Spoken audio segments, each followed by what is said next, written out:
Olá para você que acompanha a programação da TV Pai Eterno. Louvado seja nosso Senhor Jesus Cristo. Para sempre seja louvado. Uma alegria poder entrar na sua casa, no seu trabalho, onde quer que você esteja, em mais uma edição do nosso Conhecimento da Fé que está começando agora. Seja bem-vindo, bem-vinda ao seu encontro dedicado ao conhecimento da nossa fé. Vamos rezar pedindo ao Pai Eterno a força e o seu auxílio para melhor compreendermos sua palavra e sua vontade. Pai nosso que estais nos céus, santificado seja o vosso nome, venha a nós o vosso reino, seja feita a vossa vontade, assim na terra como no céu. O pão nosso de cada dia nos dai hoje, perdoai-nos as nossas ofensas, assim como nós perdoamos a quem nos tem ofendido. E não nos deixeis cair em tentação, mas livrai-nos do mal. Amém. Ave Maria, cheia de graça, o Senhor é convosco. Bendita sois vós entre as mulheres, e bendito é o fruto do vosso ventre, Jesus. Santa Maria, Mãe de Deus, rogai por nós, pecadores, agora e na hora de nossa morte. Amém. E eu tenho um convite muito especial para você. Quero convidar você a fazer parte da nossa família de amor.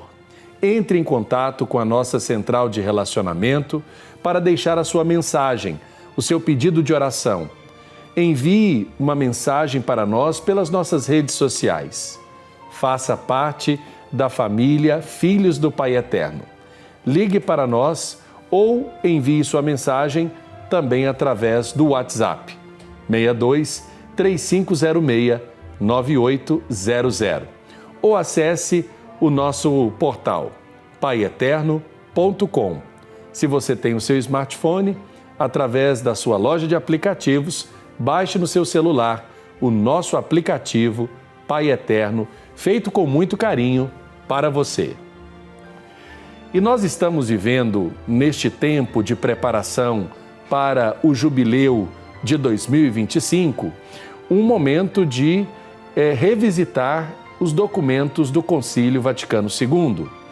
Foram preparados subsídios para melhor prepararmos o jubileu de 2025.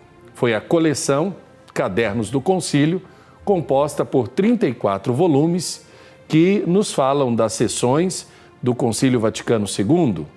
Hoje nós damos andamento ao nosso estudo com o quinto subsídio, o quinto caderno do concílio, que fala sobre a Sagrada Escritura na vida da Igreja.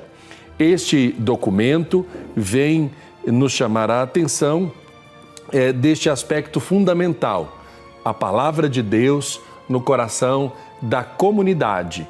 É de autoria de Marco Cardinali, que é jornalista, é teólogo e trata a Sagrada Escritura na vida da Igreja, um tema presente da Constituição Dei Verbum.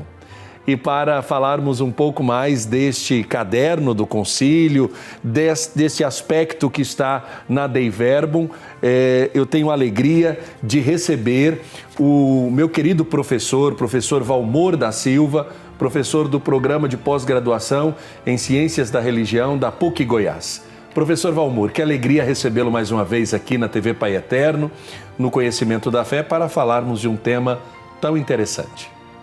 Muito obrigado, Padre Wellington, muita alegria, satisfação, uma saudação a todos os nossos telespectadores para comentar sobre esse tema da centralidade da Bíblia, né, na vida e na missão da Igreja.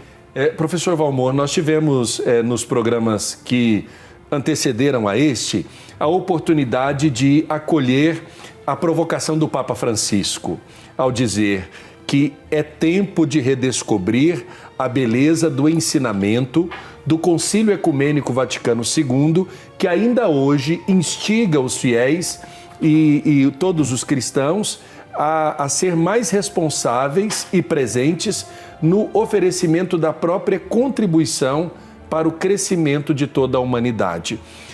Eu começo perguntando para o senhor, como é que se deu aí o contexto de pensar um documento dentro do concílio dedicado à palavra de Deus? Essa pergunta é essencial, Padre Wellington, porque a palavra de Deus tem uma centralidade na vida da igreja, porém essa centralidade não estava tão evidente. Cabe sempre dizer e lembrar que a Bíblia foi, de alguma forma, zelosamente, digamos, por excesso de cuidado, ela foi esquecida e até mesmo proibida na igreja, não é? E sempre vale lembrar, e para mim é importante eu lembro com carinho, o meu pai tinha uma Bíblia que ele fazia muita propaganda, que tinha ganho de um padre. Não era uma Bíblia, era uma história sagrada. Por quê? Porque a Bíblia não vinha assim completa como nós temos hoje aos lares cristãos. Não se recomendava a leitura da Bíblia, né? A história sagrada era aquela do Frei Bruno? Do Frei Bruno era uma espécie de síntese, né? Uma leitura contínua muito importante, um instrumento catequético importantíssimo. Aliás, vale lembrar, essa Bíblia deve ter tido muita influência na minha vida, na minha formação, nesse gosto que eu tenho pela Sagrada Escritura e na carreira que eu segui de estudar a Bíblia, né? Eu estraguei tudo, naturalmente, furando os olhos daquelas figuras dos judeus soldados que maltratavam Jesus, enfim, não é?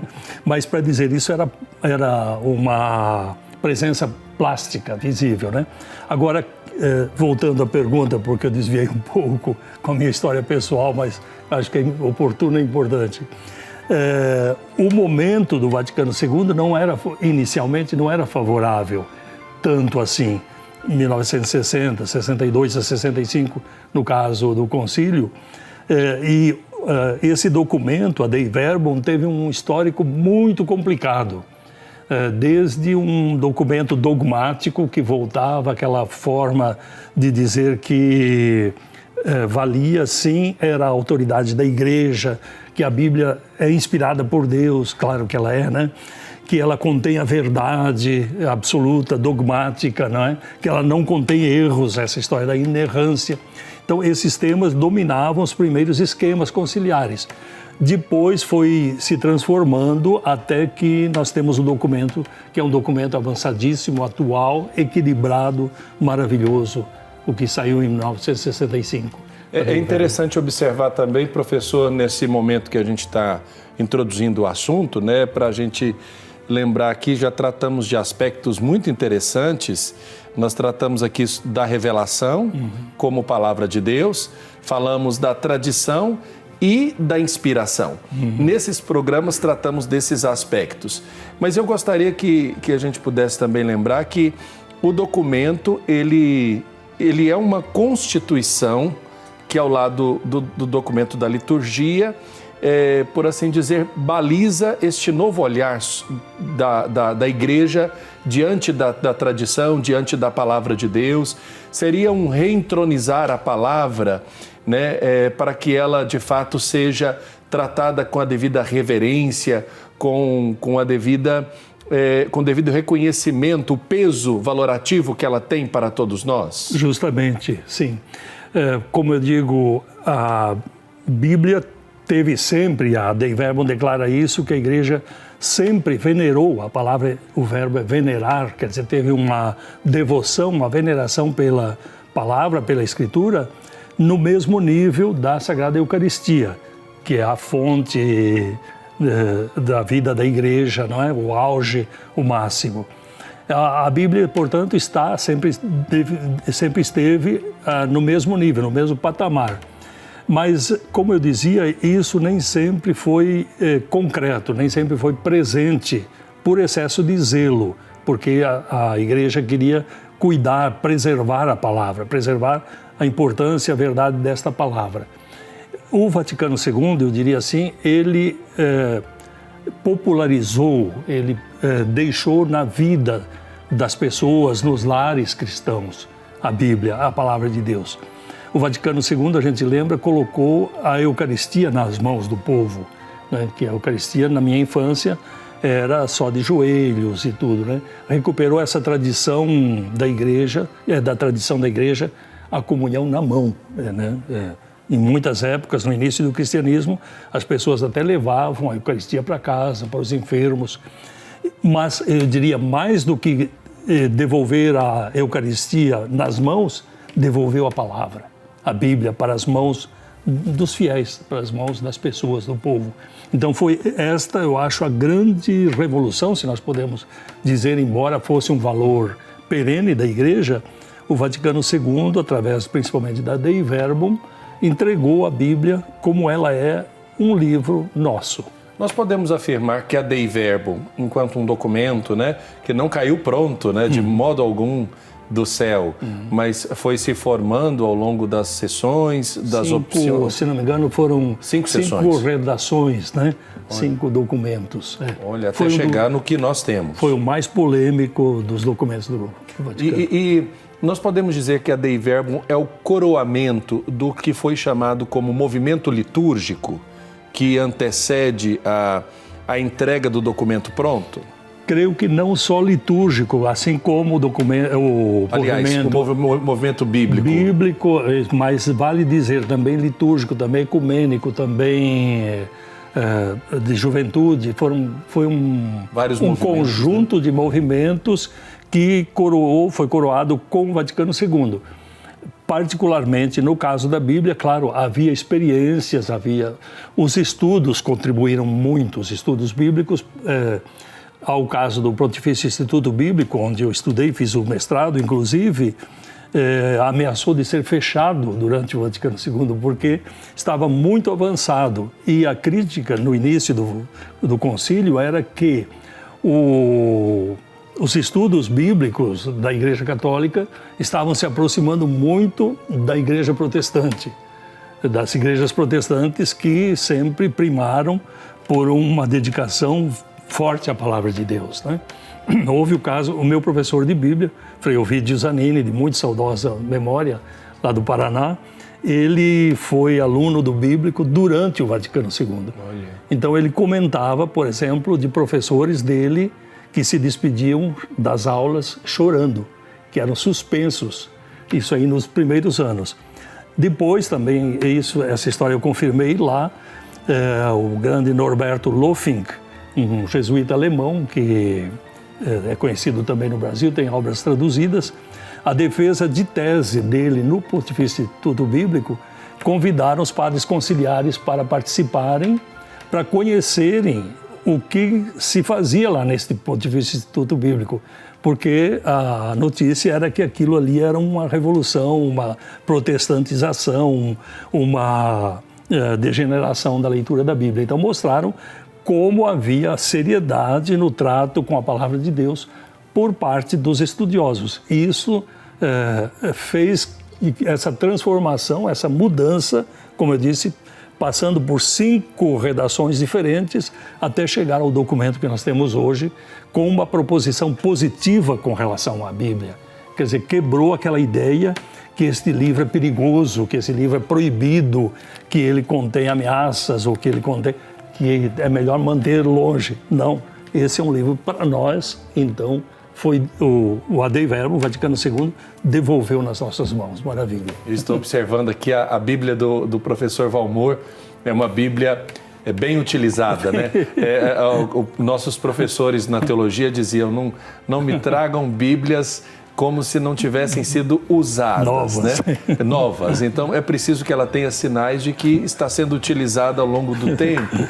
E, professor, eu começo perguntando, então, a partir dessa temática, qual que é a importância da Sagrada Escritura para a vida da Igreja, com esse olhar, com esse óculos que a Igreja passou a utilizar do Vaticano II?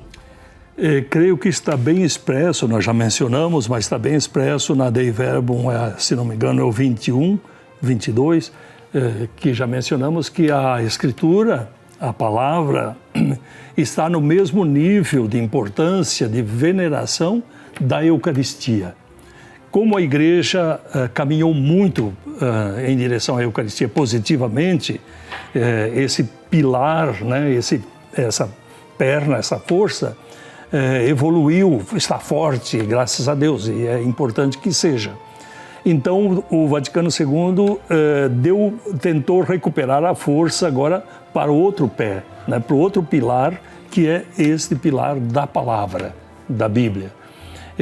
Então, a Bíblia se coloca também, quer dizer, paralelamente, como uma fonte de espiritualidade, de vida concreta, porque ela vibra, ela tem que ter repercussão na vida, no agir das pessoas e das comunidades, obviamente, né? Sim. Quando a gente observa essa relação entre igreja e escritura, a gente observa então que a igreja se nutre desta palavra como ela se nutre também da Eucaristia, né? Perfeito. No mesmo âmbito das nossas celebrações, é preciso lembrar que não é uma comunhão de segunda classe, é uma comunhão, poderíamos dizer, de primeira classe, como a Eucaristia e a palavra. Perfeito. Isso se realiza de uma maneira exemplar, claro, de uma maneira sacramental para nós, na celebração eucarística, na missa, em que há um duplo alimento, né? Talvez recuperando a expressão da própria Dei Verbum, a igreja serve de uma mesa. Eu gosto de argumentar, a gente brinca um pouco com os liturgistas, porque se impôs na liturgia, né, as duas mesas, a mesa da palavra e a mesa da Eucaristia. Então, são dois ambões, normalmente são do mesmo material, como as nossas duas mesas, né, para dizer que a mesa da palavra, a mesa da Eucaristia, tem a mesma natureza, o mesmo fundo, né, mesma inspiração. Mas eu brinco porque a Dei Verbum diz que a igreja, o texto é bem preciso, ela se serve em uma mesa singular de Jesus Cristo, ela nos alimenta com Jesus Cristo numa mesa, quer de duas formas, com dois alimentos diferentes nesta mesma mesa. O alimento da palavra e o alimento da Eucaristia. Então eu brinco com os liturgistas, nós devemos ter uma mesa só, um altar, e nesse altar nós celebramos a palavra e nós celebramos a Eucaristia. Esse número na Dei Verbum tem um histórico interessante, porque nós herdamos naturalmente a prática religiosa do judaísmo. No judaísmo, óbvio, como eles não têm a Eucaristia, tem uma devoção exclusiva à palavra. E a palavra é colocada numa espécie de sacrário, guardada lá. No início, os cristãos guardavam a palavra, digamos, no sacrário, naquele invólucro, naquela urna, como os judeus. Depois, quando veio a Eucaristia, colocava-se lado a lado a Eucaristia e a palavra neste sacrário. E, aos poucos, a palavra foi se popularizando, ficou a Eucaristia. Então, o Vaticano II recuperou balanceou, como se diz, equilibrou essa importância da palavra que nos nutre da mesma forma como a Eucaristia nos nutre. Perfeito. Nós vamos para o nosso primeiro intervalo. Já já a gente volta com o Conhecimento da Fé, tratando sobre o 5º caderno do Concílio, desta coleção lançada pela CNBB, Cadernos do Concílio, onde trata a Sagrada Escritura na vida da Igreja. Voltamos daqui a pouco.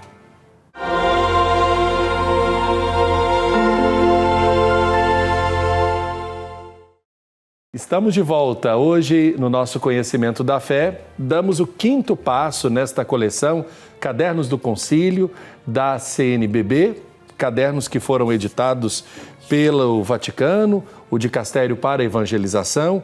Este documento do programa de hoje, o Caderno 5º, a Sagrada Escritura na Vida da Igreja, trata dos pontos 21 a 26 da Dei Verbum, a Sagrada Escritura na Vida da Igreja. Foi escrito pelo jornalista e teólogo Marco Cardinali, justamente para ter um texto que fosse aproximativo entre os fiéis, que são chamados a participar do jubileu, e o documento do Concílio Vaticano II. E no programa de hoje tenho a alegria de receber o professor Valmor da Silva, professor do programa de pós-graduação em Ciências da Religião da PUC Goiás. Professor Valmor, o senhor dizia no primeiro bloco sobre o contexto gerador, por assim dizer, deste documento. Dizia também das 5 redações que foram feitas desse mesmo documento. Eu pergunto ao senhor, como que a Dei Verbum influenciou a compreensão da Sagrada Escritura na vida da igreja atual? E eu pergunto isso já tendo em vista que nós tomamos uma distância considerável do encerramento do concílio, que se comemora a celebração do encerramento no ano que vem, por isso o jubileu ordinário casou com a celebração festiva do aniversário de encerramento do concílio, então já podemos olhar para trás. Acredito que ainda nem tudo conseguimos esgotar deste ensinamento do concílio, né? Certamente, Padre Wellington. Por isso a oportunidade de celebrar o jubileu. Acho que isso é importante porque recupera a riqueza dos documentos, nesse caso particularmente da Dei Verbum, da aplicação da Dei Verbum na vida da igreja e projeta. Então, a sua pergunta acho muito oportuna em 2 direções. Primeiro, como a Dei Verbum despertou na igreja a importância da Bíblia, como esta proposta foi inovadora para a época, digamos, né? Para a década de 60.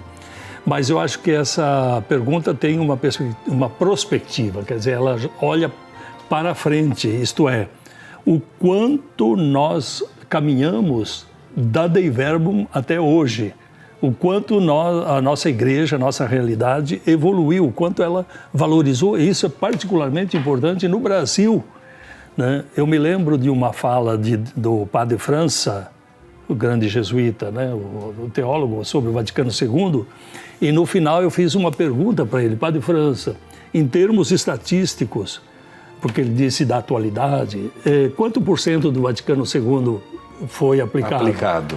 Isso, obviamente, é uma pergunta sem resposta, mas ele disse: há quem calcule de 60% a 80%.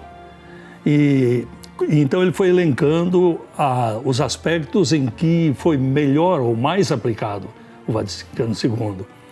E na liturgia, em vários, eu disse, mas eu sei o que mais evoluiu. Eu mesmo me adiantei e disse, na Bíblia. Né? Porque outros aspectos do Vaticano II ainda estão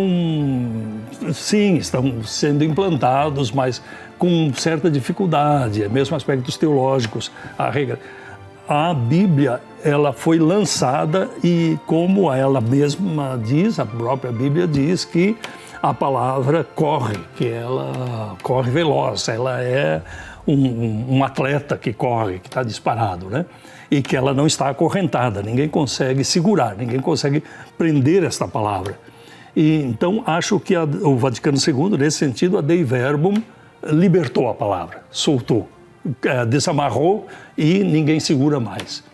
A tal ponto que talvez a gente precise, aliás, isso também seria importante frisar, provavelmente a gente vai falar mais, sobre outros eventos em torno à palavra. Teve o sínodo do 2008, se não me engano, que gerou a Verbum Domini, né? A palavra de Deus. É também um documento importante, creio que eu tenho aqui.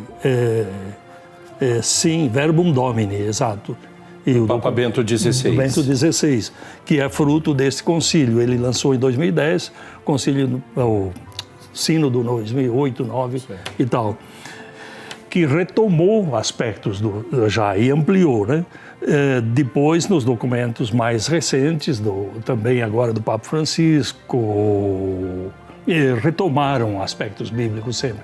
Então, eu diria, mesmo no magistério, a Bíblia manteve esse impulso, esse vigor que o Vaticano deu a ela, devidamente. O documento Dei Verbum, ele apresenta a imagem da igreja que venera as Sagradas Escrituras. Como é isso na prática? Como nós podemos explicar isso aos fiéis que nos acompanham nesse momento, professor? Há 2 aspectos, acho, muito importantes. Um deles é que a Bíblia é um sacramento, que a Bíblia ela tem uma força em si, eu diria. A gente conhece muitas histórias assim que as pessoas têm um altar com a Bíblia em casa, que na própria igreja, aqui nós temos a imagem da Bíblia presente no programa. Por favor, mostra aqui. Isso, no programa, ótimo. Isso, olha lá. Ela está centralizando. Então, esse é um aspecto de veneração da palavra. Ela tem uma importância em si mesma, né? Essa palavra se impõe, ela é um objeto de veneração, assim como nós temos uma imagem de um santo, assim como nós temos uma fotografia que nós prestamos culto, a Bíblia tem esse aspecto que é muito importante, né? E, repito, na casa da gente, ela tem um lugar de destaque, ela está abençoando a família, na vida da gente, né? Os judeus têm aquela linda prática que eu acho que a gente poderia implementar também mais na nossa realidade, que é carregar um versículo bíblico na carteira. Eles têm, inclusive, as mezuzá, aquele pendurado, né? Uma tirinha pendurada com uma frase bíblica, uma caixinha com um versículo na cabeça, porque o texto bíblico diz, né? Tu carregarás atada aos braços, às mãos, entre os teus olhos, sobre o coração. Então, um pergaminho aqui com um versículo. E esse aspecto devocional mesmo, acho que ele é importante, né? Esse é um aspecto. Outro aspecto que eu acho que é mais nosso é que a Bíblia está na nossa realidade. Quer dizer, ela não é um objeto para ficar só lá perfumadinho, bonito e tal, né? Mas é uma realidade para ser lançada no chão da vida, né? Então, eu não estranho que alguém, a minha não tanto, alguém tem a Bíblia toda riscada, rasgada e tal. Por quê?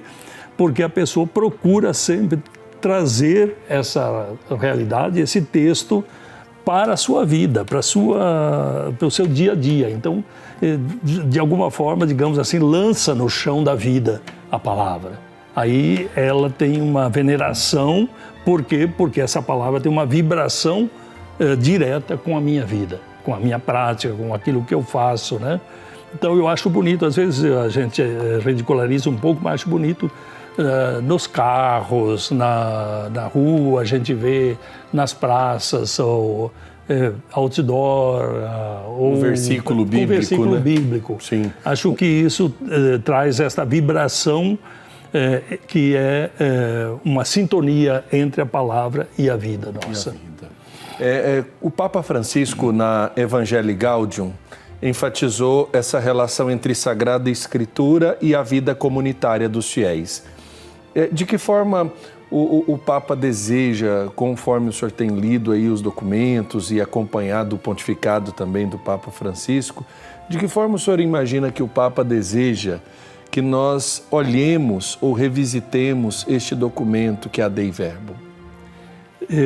Ele recupera os pontos essenciais, talvez um importante que a gente está descuidando, mas a sua pergunta me fez lembrar. Este equilíbrio perfeito, eu diria, que a Dei Verbum consegue para restabelecer a Bíblia na vida eclesial, que é um equilíbrio entre palavra escrita, né, entre a Sagrada Escritura, a Sagrada Tradição, né, porque essa Bíblia não cai do céu, ela vem por um processo de transmissão, e o magistério da Igreja.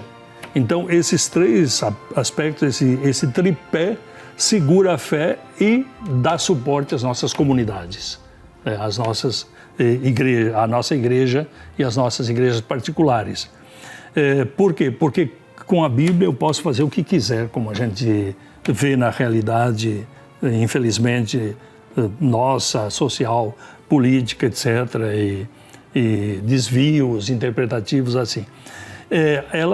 A Bíblia tem um histórico, então é a palavra, ok, mas ela tem uma transmissão, tem uma comunidade que nos legou essa palavra, e ela tem uma comunidade hoje que partilha, que interpreta, que coloca a nossa vida. Então eu entendo, o Papa Francisco é muito sensível a esse aspecto da Bíblia, da palavra, como formadora de comunidade, né? Como alimento, como vida da comunidade. Isso é essencial. Quer dizer, há uma vida, uma comunidade anterior que formou esse livro, e este livro continua formando comunidade. Quando olhamos para o documento, ele usa uma expressão de falar, uma expressão muito sensível de dizer, ao falar de um pai que entra em diálogo com seus filhos. Esta é uma prática que deveria ser corriqueira, mas que está precisando ser reaprendida. E talvez aí a palavra seja este vínculo pelo qual nós possamos revisitar a palavra também na comunidade familiar. Esse vínculo afetivo familiar que é essencial. Talvez isto seja a marca mais característica da mudança de posição, porque nos primeiros documentos que geraram a Dei Verbum, havia a ideia que essa palavra é verdade, que ela não tem erro, que ela é uma orientação ou que ela é um castigo, essa visão bitolada. E o Vaticano recuperou a imagem bíblica familiar. O início da Dei Verbum são as citações justamente da primeira carta de João, né? Aquela que diz: nós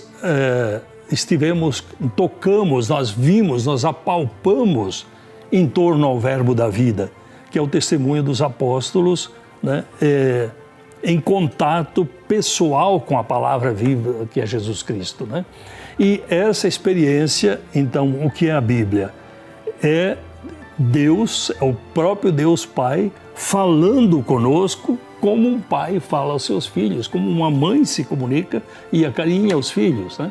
Então isso muda a visão. Isso aqui é uma palavra de carinho, de misericórdia, de amor entranhado para nós, né? Não é uma ameaça, não é um perigo. Não, é um convite amoroso, assim, um convite carinhoso, com todo o afeto paterno e maternal. Quando nós falamos da Sagrada Escritura, também lembramos do lugar que ela ocupa em todo o aspecto celebrativo da vida da Igreja. Nós podemos dizer que, fundamentalmente, o Vaticano II, ele recoloca a palavra em evidência no âmbito celebrativo das nossas comunidades. E aí eu gostaria de lembrar, porque o senhor falou do Sínodo da Palavra, a contribuição de um bispo brasileiro conhecido nosso, Dom Eugênio Rixen. Ele, à época, acompanhava a Comissão de Animação Bíblica Catequética da CNBB e deu uma contribuição que, para muitos, foi um susto, mas é uma realidade nossa. Ele falou cerca de 70%, se não me engano, das comunidades católicas no Brasil não têm missa dominical e vivem da celebração da palavra. Perfeito, muito bem lembrado, Padre Wellington. Eu estive nessa época com o Dom Eugênio na Comissão Bíblico-Catequética. Aliás, acompanhei essa comissão por quase 40 anos, desde o início, desde a fundação, de fato. Então, o Vaticano II refez, digamos, todo o missal, não, como se diz, o lecionário. O lecionário, todo o lecionário, obrigado. De modo que, isso eu ouvi dos liturgistas, e é verdade, acompanhando as leituras diárias, num ano, aliás, em 3 anos tem que ser, né? Você lê toda a Bíblia na liturgia, né? Eles vão selecionando, o lecionário faz perfeitamente uma sequência do Novo Testamento e na primeira leitura, geralmente do Antigo e às vezes também na segunda, de modo que se você ler, se você participar, digamos, da celebração eucarística diária ou se seguir as leituras diariamente, você lê a Bíblia inteira, digamos assim, de maneira espontânea e de uma maneira seletiva, porque já está adequada, já está adaptada ao tema, ao ciclo litúrgico, ao andamento, enfim, da vida da Igreja. Então, também nesse sentido, o Vaticano II ajudou as comunidades e nos fez reencontrar com a palavra viva, celebrativa. Por quê? Porque a palavra, se nós levamos a sério a afirmação inicial que nós comentamos, que a palavra está no mesmo nível de veneração da Eucaristia, portanto, se nós comungamos a palavra, digamos assim, propriamente, né, nós estamos efetivamente comungando desse alimento que Deus coloca à nossa disposição. Perfeito. Professor, quando olhamos para a Sagrada Escritura, existe sempre uma pergunta em meio aos fiéis sobre a forma correta de se interpretar as Sagradas Escrituras. Existem critérios, nós sabemos, que a Igreja estabelece e, inclusive, a Pontifícia Comissão Bíblica emanou documentos sobre a interpretação da Palavra de Deus. E como nós podemos ajudar as pessoas a fazer uma interpretação mais próxima daquilo que o desejo ou a vontade, por exemplo, expressa na Dei Verbum, a fim de que todos tenham acesso à palavra, conheçam a palavra e, como o senhor diz sempre, né? Voltem ao texto, leiam o texto, conheçam o texto, ruminem o texto, né? Perfeito, Um professor dizia, são 3 critérios, Frei Carlos Mestres, dele que eu vi isso, para interpretar a Bíblia. 3 critérios. Primeiro é ler, segundo, ler, e o terceiro, ler. Então, por quê? Porque a própria Dei Verbum diz, né? A Bíblia se interpreta, né? Você vai e vem, não entendeu aqui uma passagem, lá ela é iluminada, ela tem uma mensagem em conjunto, né? Ela tem uma mensagem, então esse é um dos critérios. Ler, mas os critérios que nós já dissemos, ler com a Igreja, né? Ler a partir da nossa comunidade de fé, a partir das nossas convicções, e depois há alguns critérios práticos, há alguns critérios hermenêuticos práticos na leitura da Bíblia. Então é difícil definir a leitura. A leitura correta, ela depende desse conjunto de fatores que é, como eu digo, uma tradição, né? Tem uma fé viva da Igreja que acompanhou, certos textos já estão interpretados, digamos, já estão definidos nesta caminhada de fé da Igreja, e outros elementos nós vamos purificando, nós vamos adquirindo ao longo da caminhada. E então, nesse sentido, magistério, tradição e palavra são 3, é o tripé básico que nós já comentamos e que iluminam, digamos assim, né? Sempre contra aquele perigo do dizer está na Bíblia, né? Está escrito na Bíblia. Está escrito na Bíblia, mas, né? Então precisa de interpretação, precisa do critério da fé, porque senão está escrito na Bíblia, você pode matar o filho, pode vender a filha como escrava, pode apedrejar, pode mentir, porque tem exemplo de tudo, infelizmente, nesse sentido, se nós fizermos uma leitura dita fundamentalista, né? Esse é o grande perigo. Nós vamos para um rápido intervalo, na volta continuaremos aqui o nosso Conhecimento da Fé, hoje tratando sobre este 5º caderno do Concílio, a Sagrada Escritura na vida da Igreja. Voltamos daqui a pouco.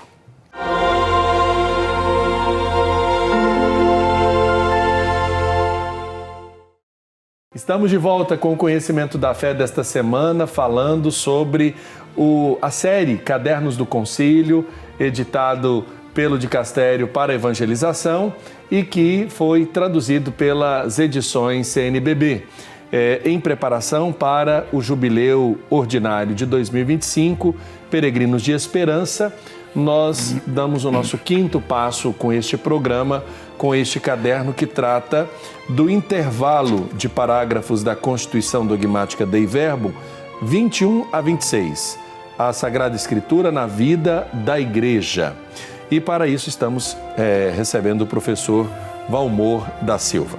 Professor Valmor, olhando para este documento, o senhor chegou a ler este caderno, o que o senhor achou da redação desta proposta. Eu me lembro que na apresentação desta coleção foi nos dito que alguns cadernos, inclusive, são editados por teólogos e jornalistas, para que tenham uma redação mais próxima da redação informativa. E eu gostaria que o senhor pudesse dizer um pouco do que o senhor achou deste subsídio. Justamente, Padre Wellington, a finalidade dos subsídios é, digamos assim, popularizar a linguagem que normalmente nos documentos é uma linguagem mais teológica, mais técnica, embora a Dei Verbum é um documento muito pequenininho. Eu tenho... Mostra a Dei Verbum do professor. Eu tenho... Essa é a primeira edição, professor? Será? Essa eu acho que é uma das primeiras, é muito antiga, ainda já está meio caindo os pedaços aqui. Olha, bem antiga mesmo, tem né? Rabiscos, tem... E é o documento que o senhor usa, inclusive, eu usei nas aulas, muito, né? ele está tudo riscado, está tudo anotado, etc., né, como eu dizia. Eu queria... Deve ser de 65. Eu me lembro que esse documento foi promulgado a 15 de novembro, exato, aliás, é de 66 essa edição. Ele foi promulgado em 15 de novembro de 65. Meu aniversário é 13 de novembro. Sim, sim. E 2 dias depois, quando eu tinha 14 anos, ele foi promulgado. E esse é um documento muito acessível, é muito pequenininho, é o menor de todas as constituições, né? E fácil de ler e fácil de interpretar. Não tanto, quem sabe, como outros documentos são mais dogmáticos, mais, como eu digo, mais elaborados, né? Uhum. Por isso, esses cadernos são ótimos, porque eles popularizam, pegam aquela linguagem eclesiástica, digamos, e trazem para uma compreensão e destaca. Esse eu gostei muito, porque ele destaca tematicamente, né, os aspectos mais importantes e dedica 5 pequenos cadernos, apenas a Dei Verbum. Portanto, é uma maneira muito oportuna e mais ainda com um programa como esse a cada caderno, né? O senhor dedica uma boa edição, uma boa entrevista com sempre pessoas diferentes, especialistas de olhares diferentes. Isso enriquece, obviamente, e acho que ajuda muito, né? Mas é muito oportuno, certamente, porque eu digo nesse sentido de popularizar, tornar prático, fácil, acessível o documento. Para quem está em casa, eu acho que a iniciativa do Jubileu, que casa com o revisitar o Concílio Ecumênico Vaticano II, o senhor orienta as pessoas a procurarem também a leitura da Dei Verbum, porque está acessível gratuitamente também pelo site do Vaticano, né? Uhum. E a gente encontra muitos comentadores, mas nós dizíamos antes do programa que mais do que o comentário, é importante conhecer o texto. O próprio texto, e particularmente essa parte que nós estamos tratando hoje, o capítulo 6º, que é a Sagrada Escritura na vida da Igreja, é um capítulo muito prático. As recomendações são que nós todos tenhamos acesso facilmente à Sagrada Escritura, que haja boas traduções, que todas as pessoas, todos os lares possam ter a Bíblia, que a gente pode usar Bíblias de estudo, com comentários, com introduções. E então são questões bem práticas, que a Bíblia é importante para ser rezada, que as catequistas, os catequistas, os ministros, todos devem dar a sua contribuição na interpretação, né? Que é importante a meditação bíblica, quer dizer, são recomendações bastante simples, fáceis de compreender. Então, há uma leitura da Dei Verbum, sim, a gente pode ler com algumas chaves, prestando atenção a alguns termos, né? Um documento muito acessível. Eu chamo a atenção para um outro ponto que eu acho importante. Muitas das nossas comunidades têm círculos bíblicos, momentos de estudo da Palavra de Deus. Isso foi um grande avanço depois do concílio, a possibilidade de, em pequenos grupos, se reunirem para estudar a Palavra. Uhum. Professor, Quando vemos aqui algumas exortações no próprio documento, nesse capítulo 6 fala também aos pregadores, né? Algumas pessoas têm um certo receio de dizer ou de partilhar o seu olhar ou a sua impressão diante da palavra, porque não se veem pregadores da palavra. Mas, de forma talvez subjetiva, todos nós somos chamados a pregar a palavra com a nossa vida. Então, qual a exortação que o senhor faz, por exemplo, para quem às vezes ainda não tem tanta coragem de dizer ou de partilhar a sua dúvida, né? Vendo que a própria palavra de Deus vai nos exortar a ensinar, a discernir, a ler com a pessoa, a mostrar um caminho, a estarmos juntos, né? Perfeito. Então, bem mencionado, Padre Wellington, os círculos bíblicos deram esse novo método, esse novo jeito que é justamente colocar lado a lado a nossa vida, a nossa realidade e a palavra de Deus, né? Um método muito usado e assim reconhecido, digamos, até academicamente, é o chamado ver, julgar ou avaliar e agir, né? Ver, considerar, enfim. Então, parte da realidade. Então, com frequência, nos círculos, nas meditações, a gente parte de um fato, de uma situação, de uma realidade. Então, a nossa realidade está de acordo com a palavra de Deus? Em que aspectos ela pode se adequar melhor? Então, um fato da vida, uma realidade da vida, a gente ilumina esta realidade com a palavra e em que medida isso nos leva a agir, a tomar novos rumos. Os documentos, por exemplo, da campanha da fraternidade sempre obedecem a esse método, né? Dão um capítulo sobre a realidade com relação àquele tema, trazem a palavra para iluminar, né? Para a gente julgar, avaliar, considerar, e depois dão pistas para a ação.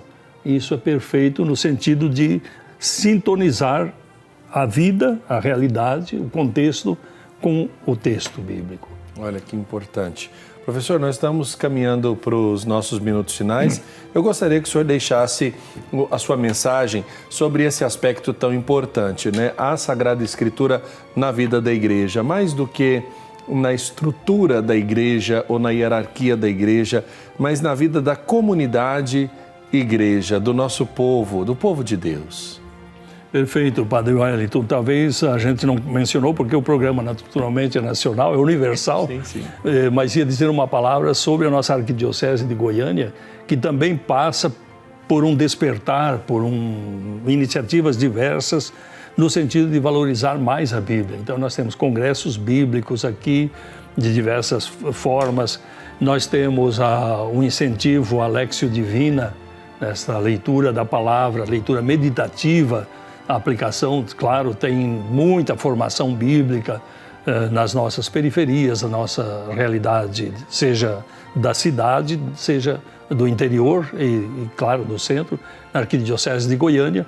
Há um estímulo muito grande, eu acho. Dom João Justino constituiu uma comissão de animação bíblica da pastoral. Essa comissão está, propondo algumas iniciativas, ainda timidamente, mas logo com mais ênfase.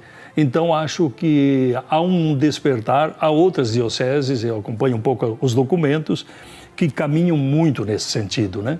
Que eu me lembro, a exemplo, Belo Horizonte, Joinville, lá próximo da minha terra natal, que já tem a animação bíblica da pastoral há tempos, né? Já caminhando há muito tempo. São Félix do Araguaia, né? Comemorou 10 anos, agora está comemorando de animação bíblica da pastoral. Então, sempre nesta ideia de animação bíblica de toda a pastoral. Então, a Bíblia, que ela possa impregnar, que ela possa ser uma realidade. Não vão fazer uma pastoral bíblica, né? Um aspecto. Não. A Bíblia deve estar em todas as ações da igreja, em toda a pastoral, em qualquer iniciativa, ela deve partir da palavra e voltar à palavra.